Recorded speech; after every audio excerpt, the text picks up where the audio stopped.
Okay, so we have a plain seam, and this time we're going to do what's called a serged seam finish.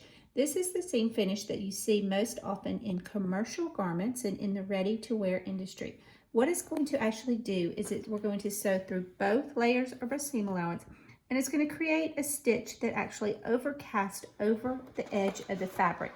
To do that, it requires a special machine called a serger. A serger is a machine that actually operates with what we call a lower looper, an upper looper, and a needle that actually work together to create the overcast stitch. The other thing with the serger is that it has a knife right here, so it actually cuts off the edge of the fabric as it sews. So you have to be very careful when using one because you can actually cut a hole in your fabric as you are stitching. With sergers, we line the edge of the fabric up with the edge of the presser foot.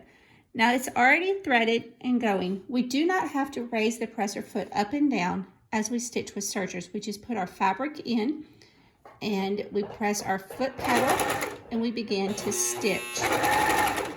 It is cutting off the edge of the fabric right here as I am sewing. We do not back stitch. We stitch all the way down and we stitch past and pull it off.